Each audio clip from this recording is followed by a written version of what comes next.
자, 안녕하세요, 피드맨. 안녕하십니까, 피드맨입니다. 뒤에 보니까 칠판도 보이는데 무슨 중요한 걸 얘기하시려고 하는 건데 맞습니까? 맞지요. 중요한 거 얘기하려고 합니다.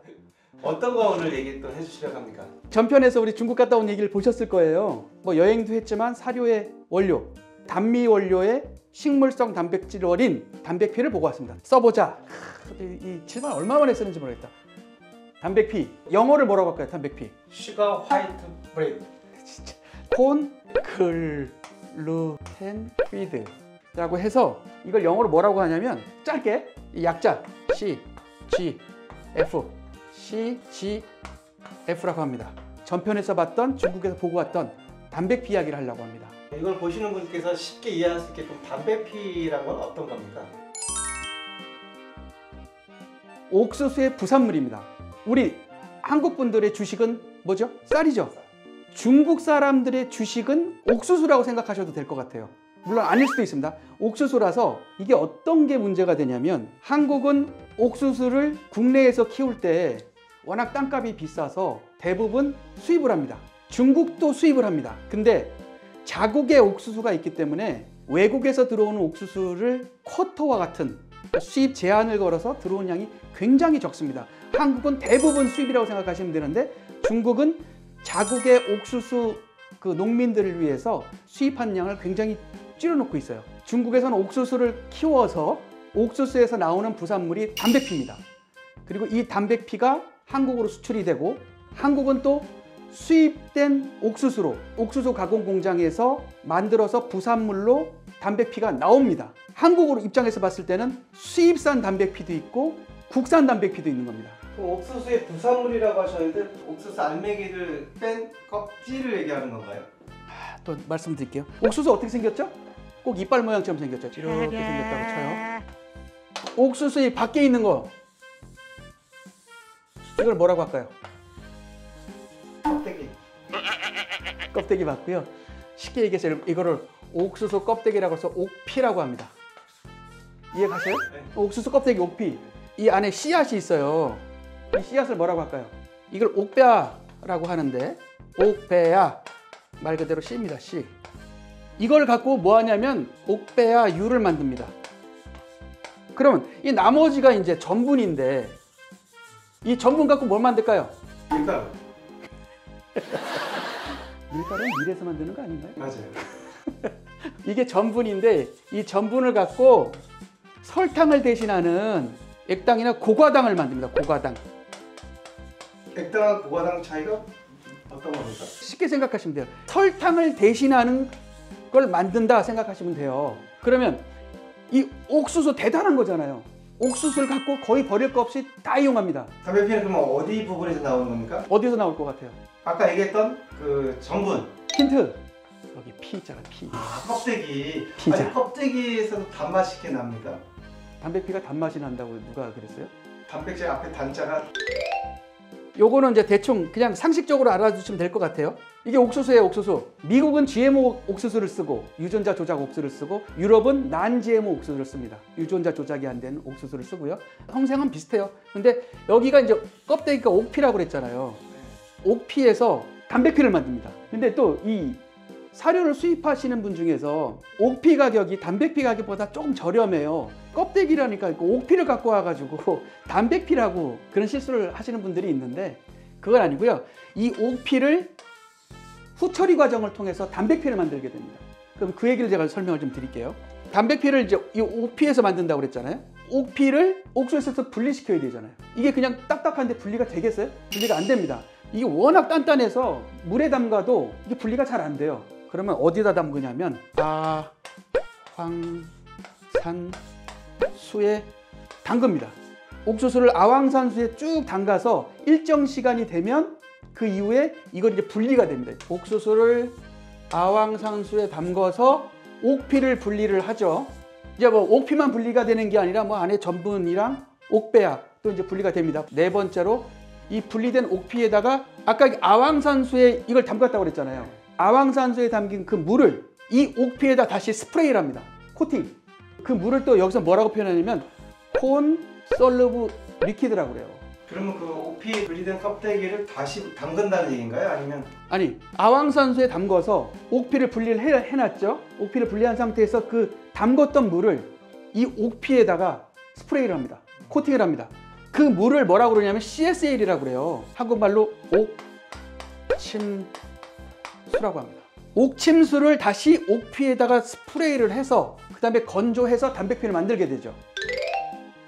담백피 만드는 과정. 처음에 옥수수 있죠. 두 번째 아황산수에 담궈요. 그래서 불려서 여기서 이제 분리를 합니다. 옥피 분리를 한 다음에 아황산수에 이제 옥피 담겼던 그 물을 이 옥피에다가 스프레이를 합니다. 스프레이 또는 코팅. 근데 이 아황산수가 여기 코팅하는 걸 뭐라 그러냐? CSL이라고 합니다. CSL. 콘솔러블 리퀴드. 그래서 요거를 여기다가 코팅을 하면 건조하면 뭐가 되면 이제 여기서 이제 담백피가 되는 거예요. 담백피. 근데 왜 이런 과정을 거칠까요?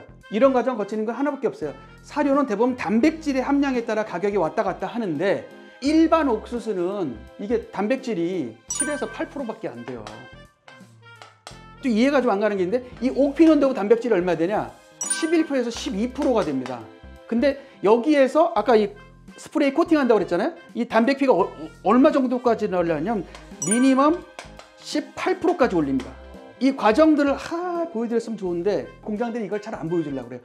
이 옥피를 분리하는 과정하고 이제 이 여기를 과정 이제 막 스프레이를 빡 해가지고 하는데 이게 굉장히 냄새가 나고 굉장히 어떻게 보면 위험한 과정이에요. 하여튼 이런 과정을 통해서 한국에 들어온다 생각하시면 될 것 같아요.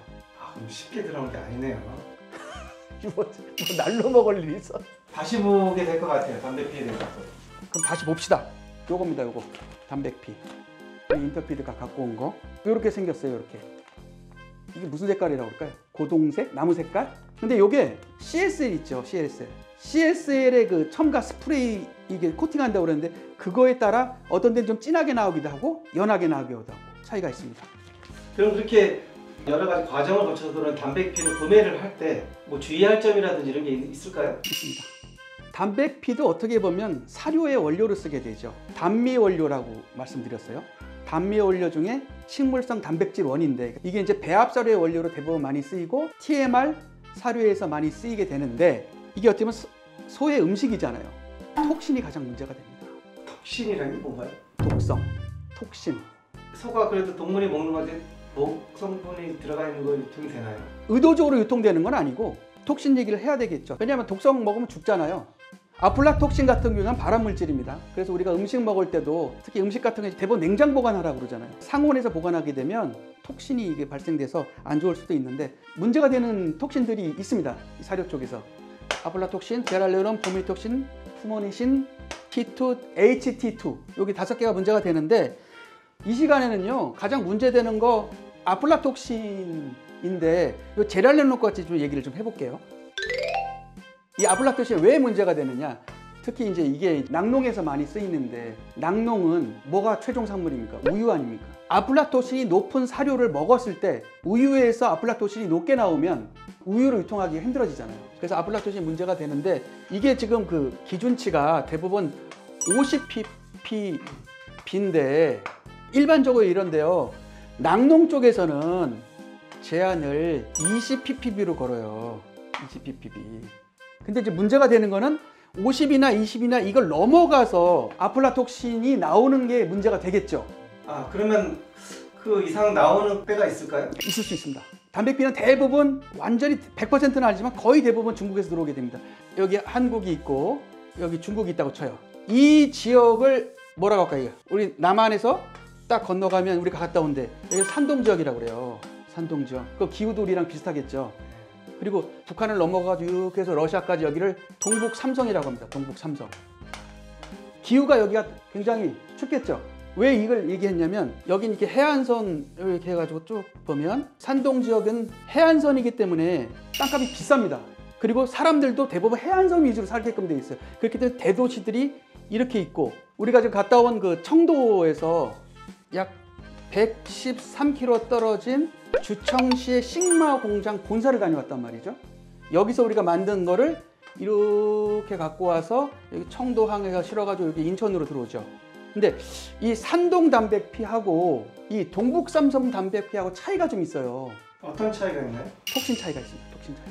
일반적으로 사람들이 생각할 때 동북삼성 담백피하고 산동 담백피하고 두 가지를 특히 얘기하는데, 이거는 가격이 비싸다, 싸다, 톡신이 이거는 낮다, 높다, 이렇게 사람들이 일반적으로 비교를 합니다. 근데 이게 왜 이렇게 이런 얘기가 나오느냐, 요 얘기를 좀 해야 될 것 같아요. 내가 찾아봤어. 동북삼성이 과연 사전에는 어떻게 나와 있느냐. 두삼백과 두티피아에서 나와 있는 대로 그대로 읽겠습니다. 중국의 최동부 쪽에 위치한 지린성, 랴오닝성, 해룡장성 등 삼성을 통틀어 일컫는 말로 중국의 대표적인 나쿠 지역, 나쿠 지역으로 꼽히는 지역이다라고 표시되어 있습니다. 나쿠 지역. 야, 이거 웃기죠? 나쿠 지역이 뭘까? 못 산다는 거 아니에요. 위도가 높기 때문에 춥습니다. 동북삼성과 산동의 담백피를 쭉 비교해 볼게요. 우선 옥수수를 이렇게 키우잖아요. 아까 나쿠 지역이라고 말씀드렸죠. 그래서 옥수수를 심을 때 여기는 이렇게 띄엄띄엄 심습니다. 이해 가세요? 무슨 얘기인지? 땅값이 있어요. 근데 산동 지역은 밀집해서 심습니다. 땅값이 비싸기 때문에 그래요. 그러니까 우리나라에서도 옥수수를 심으면 이렇게 심을 거죠. 땅값 때문에 그런 거고요. 그리고 또 이 동북삼성과 산동과 이게 옥수수가 가장 중요한 게 이제 수확할 때 온도가 여긴 춥습니다. 수확할 때 온도가 추워요. 여기는 다습하고요. 온도가 높아요. 이해 가시죠? 수확한 다음에 여기는 기계 건조를 해가지고 창고 안에 보관합니다. 그리고 여기는 노지에서 건조를 시켜요. 그럼 창고나 노지나 건조 과정에 따라서 뭐 차이가 크게 나나요? 차이가 크게 납니다. 옥수수 자체의 그 톡신이라는 게 자체적으로 톡신을 품고 있지 않으면 대부분 나중에 이 보관 과정에서 톡신들이 침투를 해요. 보관하다가 이제 옥수수가 깨지거나. 어떻게 생각하는데 이 동북삼성은 가서 이거 공장을 보면 아주 허벌판에 공장 하나 딱 있어요. 근데 이 산동 지역은 그래도 가보면 사람 사는 것처럼 사람들이 좀 많고 하다 보니까 민가도 있고 이렇단 말이에요. 여기는 뭐 땅값이 비싼 것도 있고 해서 여기선 그 나중에 그 후처리 과정이 건조하고 뭐 말리고 하는 과정에서 톡신이 높을 수 있어요. 근데 여기는 대부분 뭐 땅값이 저렴하고 하기 때문에 밀집도도 그렇고 나중에 그 보관하는 것도 그래서 동북삼성이 톡신이 낮을 확률이 높습니다. 그래서 지금 동북삼성이 톡신이 낮다고 생각을 하시는 거예요. 그럼 여기까지 설명을 했죠. 동북삼성이 땅값이 싸고 한데 왜 동북삼성이 비싸냐? 이 얘기 다시 들어갑니다. 사료값은 물류비가 대부분입니다. 이 물류비가 비싼 거예요. 중국 저 위쪽에서 중국 남쪽에 있는 한국까지 끌어내리려면 그 물류비가 엄청난 거죠. 근데 산동은 가깝잖아요. 가깝기 때문에 땅값이 비싸도 이게 싸다고 생각하시면 됩니다. 물류비 때문에 그런 거고요. 또 여기서 질문. 피드맨은 왜 산동을 갔다 왔느냐? 청도를, 동북삼성을 안 가고. 왜냐하면 우리가 물건 실리는 게 지금 산동에서 실리게 있습니다. 물론 동북삼성에도 실립니다. 산동에서 실리기 때문에 갔다 왔습니다. 그러면 산동이 톡신이 높다는데 그럼 피드맨은 왜 톡신 높은 걸 수입하냐? 이렇게 질문하셔야 될 거잖아요. 그렇죠. 그럼 아까 톡신의 그 한도가 있다고 그랬죠. 근데 이제 우리가 갔다 온 공장이 싱마오라는 공장입니다. 싱마오 공장이 중국에서 가장 큰 공장이에요. 크게 중국에 그 공장 있는 거를 말씀드릴게요. 우리가 갔다 온 싱마오 공장이 가장 큰 공장이고 포프코 있고요. 따청 있고 시왕 있고 중구 성타이가 있고 골든콘이 있습니다. 근데 우리가 갔다 온 그 싱마오 공장은 산동에 7개 공장이 있고 동북삼성에 4개의 공장이 있어요. 그럼 여기서 둘이 생산하는 게 1년에 1,150만 톤 합니다. 엄청나네요. 1,150만 톤. 그럼 여기서 담백피를 얼마를 생산하느냐 하면 이게 약 12%에서 13% 정도 담백피가 나오거든요. 이게 대충 125만 4천 톤 정도 나옵니다. 1년에.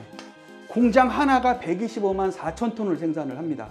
한국은 얼마나 쓰냐면 한국사료협회에서 그 발간된 그 정보를 보니까 2023년도 배합사료 생산 및 원료 사용 현황에서 국산을 32만 3,785톤을 쓰고요. 이게 2023년도 자료입니다. 그리고 수입을 71만 6,561톤을 씁니다. 이게 한국에서 쓰는 거예요. 코리아에서.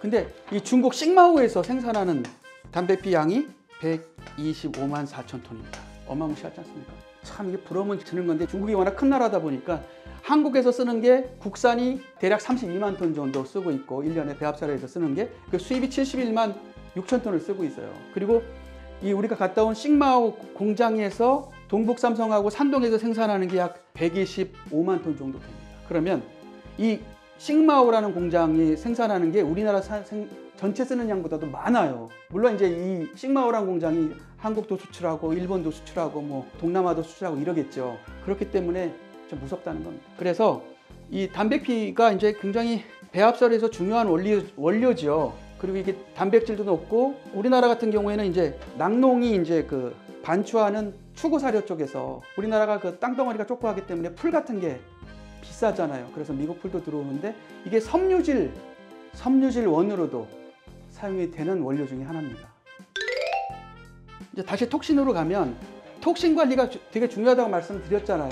우리 피드맨은 어떻게 관리를 하고 있냐면 저희는 이제 물건을 구매할 때 이 싱마오 중에서도 싱마오가 11개 공장이 있다고 그랬는데 동북삼성도 저희가 공장을 선택을 해서 거기 물건만 사고 청도의 산동성에 있는 공장 중에서도 주청시에 있는 싱마오 공장 물건만 선택해서 저희가 싣고 있습니다. 왜냐하면 여기서는 톡신 관리가 돼요. 그래서 저희가 계약서 살 때도 톡신에 대해서 개런티를 하고 사기 때문에 아까 말씀드렸죠. 산동 지역계 톡신이 높다. 동북삼성계 톡신이 낮다. 설명을 드렸어요.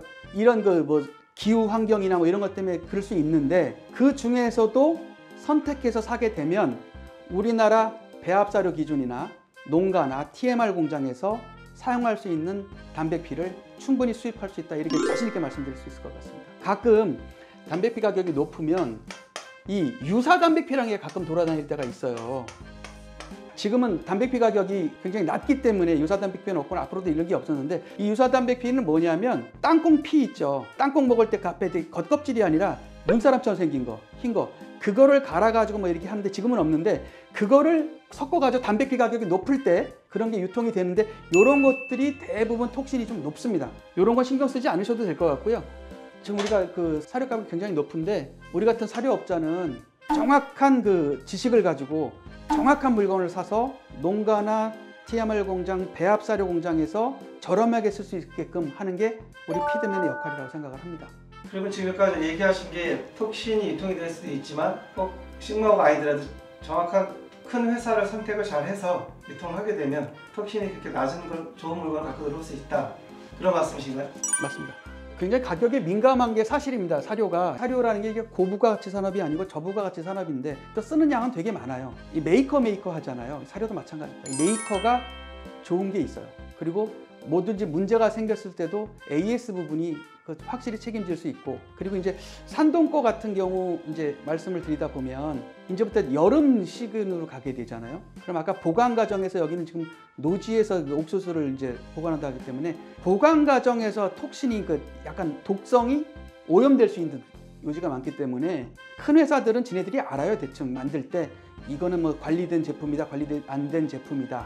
이렇기 때문에 정확한 그 회사를 선택하셔서 믿음직하고 안전한 담배피나 사료들을 쓰는 게 좋을 것 같습니다. 우리 피드맨이 그 담배피에 대해서 설명을 해주셨는데 지금 싱마오라는 회사 이름이 언급이 됐단 말이죠. 네. 그러면 이 방송을 본 애독자분들이 그 업체들이 또 싱마오를 선택할 수도 있고 이 설명 듣고 나서 정말 또 컨택을 할 수도 있잖아요. 그러다 보면 또 경쟁업체가 될 수도 있는 거고 피드맨 입장에서 또 안 좋을 수도 있는데 굳이 왜 싱마오 회사 이름이 언급이 됐고 굳이 왜 이 시간에 담배피라는 거를 왜 소개를 하게 됐을까요? 간단합니다. 이 정도는 아셨으면 좋겠어요. 뭐 산동계 다 안 좋다, 동북삼성계 다 좋다가 아니라 좀 이렇게 눈높이를 약간 업그레이드 하셔서 아 이런 공정을 통해서 담배피가 만들어지고 이런 것 때문에 톡신이 발생을 할 수도 있고 근데도 관리를 잘하면 톡신이 낮은 안전한 사료를 쓸 수 있다. 한국이 좁다 보니까 이런 게 도매급으로 넘어갈 때가 가끔 기분 나쁠 때가 있는데 산동계 가끔 들어와서 톡신이 높아서 문제가 생기면 다 산동계 안 좋다. 이게 아니고 구매하는 노하우라고 할 수 있죠. 사료 장사 20년 하다 보니까 이걸 가지고 하다 보면 무조건 사료는 저렴한 거 써야 됩니다. 왜냐하면 지금 너무 경쟁이 치열해서, 그리고 농가들도 굉장히 힘들고 있잖아요. 사료값이 올라가기 때문에 사료값을 낮출 수 있는 건 원료값을 낮추는 수밖에 없습니다. 그리고 물류비 줄이는 건데, 이런 원리를 통해서 이런 사료를 쓰시면 안전하다라고 말씀을 드리는 겁니다. 오늘 이 말씀하신 이 단백질 전반적인 이 얘기들이 뭐 저도 다른 데에서 이런 얘기 절대 들은 적도 없지만 이런 내용들을 알고 있는 사람들 몇 안 될 거라고 생각을 하거든요. 참 피드백은 박사님이라서 그러신지 어떻게 이런 내용들을 잘 알고 계시네요. 한 2박 3일 해야 될 걸 짧게 얘기해서 뭐 또 물류비 얘기는 안 하고 얘기했는데, 시간이 되면 이것도 설명을 드릴 거고요. 하여튼 재밌습니다. 근데 이제 이게 저도 공부를 했지만 이 학자의 입장과 물류업자와 중간에서 약간 제 혼돈이 올 때가 있어요. 근데 사람이 먹는 음식도 중요하지만 동물이 먹는 음식도 사람의 눈에서 사람의 기준으로 안전한 거 구매하셔서 먹이셔야 됩니다. 그리고 피드맨이 그렇게 하도록 도와드리겠습니다. 제가 볼 때는 다른 나라는 모르겠지만 한국 최초로 담배 피해에 대해서 너무 자세하게 세세하게 알기 쉽게 설명을 하셨다 생각을 하거든요. 아마 이걸 보신 구독자분들도 아마 똑같은 생각을 하실 것 같아요. 너무 유익한 시간이었던 것 같습니다. 또 뭐 궁금하시거나 알고 싶은 거 있으면 댓글 달아주시면 제가 아는 한도 내에서 옥수수도 털고, 오늘 옥수수 얘기를 했는데 옥수수도 털고 재밌는 시간, 사료를 재밌게 설명해 드리는 피드맨이 되도록 하겠습니다. 오늘 처음으로 진짜 박사님 나왔습니다. 피드맨 수고하셨습니다. 피드맨 화이팅! 제 사료를 사십시오.